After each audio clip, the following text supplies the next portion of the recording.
तो बहुत बहुत स्वागत है इस बेहद ही खास वीडियो मेरे सभी एसएसबी एस्पिरेंट का। मेरे बहुत सारे कैंडिडेट एनडीए की फर्स्ट टाइम एसएसबी के लिए जा रहे हैं, आर्मी टीएस की फर्स्ट टाइम एसएसबी में फैब में जाएंगे, नेवी टीएस के लिए मार्च में जाएंगे। पहले मेरे सीडीएस के भी कैंडिडेट्स जो है वो जैन में विजिट कर रहे हैं और ओटी कैंडिडेट्स फरवरी और मार्च में विजिट करेंगे अपने क्रमशः एसएसबी के लिए।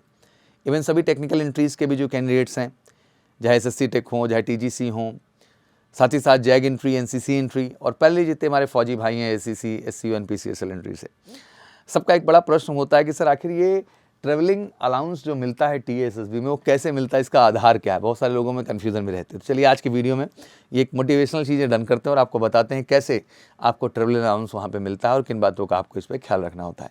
तो वीडियो बहुत खास है, मैं चाहूँगा इसको सभी एसएसबी एस्पिरेंट के साथ शेयर भी जरूर करें, so they get the right information और वो उनको एग्जैक्टली वो टीए जो मिलता है फौज से उन्हें एसएसबी जाने के लिए वो उन्हें ज़रूर प्रॉपर तरीके से मिल सके। तो चलिए शुरू करते हैं। तो सबसे पहले candidate who attend SSB interview are eligible for the TA known as the SSB travelling allowance given by the respective SSB of FSB center. It is double that amount you have to spend in the journey from your address to the respective SSB board. मतलब जो अपनी जगह से आप जा रहे हैं जिस जगह से डबल मिलता है, मतलब आने जाने का दोनों का। However, there are some important points you should know about the SSB travelling allowance. कुछ अहम बातें हैं जिनके बारे में आपको exactly जानना चाहिए। ये आपका ट्रैवलिंग अलाउंस फॉर्म होता है पार्टी, इसमें सारी डिटेल भरी जाती है, किस बैच नंबर से हैं, ऑन चेस्ट नंबर हो गया, name of candidate, dossier, address on which call letter send, name of the nearest railway station, फिर आता है actual train fare paid and actual bus fare paid जो भी होता है, ग्रैंड टोटल आपने कर दिया, सर्टिफाई करके एंड इस तरीके से जो है आपका एक फॉर्म वहाँ पे आपका फिल होता है। ट्रैवलिंग अलाउंस फॉर्म इसको कहते हैं, ध्यान से देख लें आप। Few things you should know about the SSB travelling allowance, जैसे कि TA is admissible for the shortest root only, मतलब शॉर्टेस्ट रूट जो आपके घर से एसएसबी बोर्ड का है उसी के लिए वो पे करेगा। If you are travelling from Delhi to Bangalore and then you will give the amount for the shortest route from Delhi to Bangalore, even through you travel through the Mumbai, Delhi and Bangalore and from Mumbai.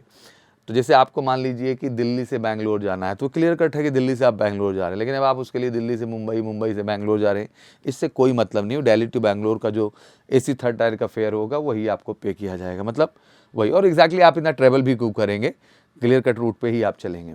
AC three tier fare includes reservation cum sleeper charges and by main route from home station to SSB station and bus fare for the nearest जो है bus stand if not connected by the rail will paid as per the government rate and production of the ticket. Even though you travel by airways, you will be given AC3 tier fare only and not the air fare. मतलब ऐसा नहीं कि आप flight से चले जाएंगे तो flight का आपको मिल जाएगा, AC3 टायर का ही आपको मिलेगा।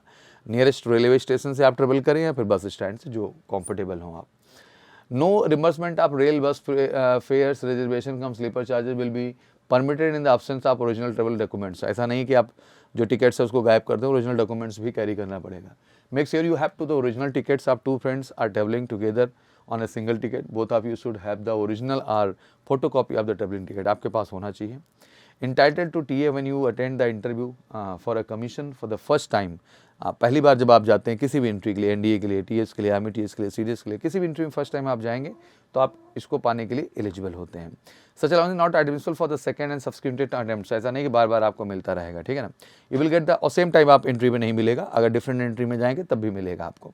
You will get the SSB travelling allowance once for the permanent commission entry and for short service commission entry irrespective to the type of entry. In short, you can only claim SSB travelling allowance 2 times in your life. Technically देखा जाए 2 ही बार claim कर सकते हैं, इससे ज़्यादा claim नहीं कर सकते हैं। Candidate rejected or declared surplus for a commission in the army और in navy will be entitled to the travelling allowance when called up for the an interview for the commission in the air force, ठीक है ना।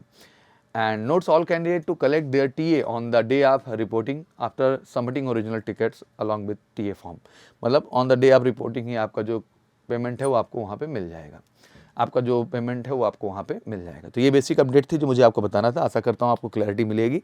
Video share जरूर करिएगा और आप किसी भी एंट्री स्पेशल से जा रहे हैं और आप चाहते हैं एसएसबी में श्योर शॉर्ट सिलेक्शन से जुड़िए देश के one of the best officers team के साथ।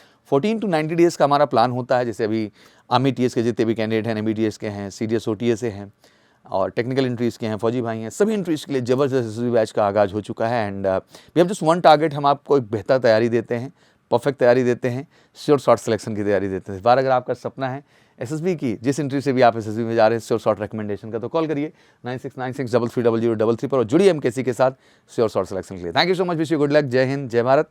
वीडियो कैसा लगा कमेंट सेक्शन में जरूर बताइएगा।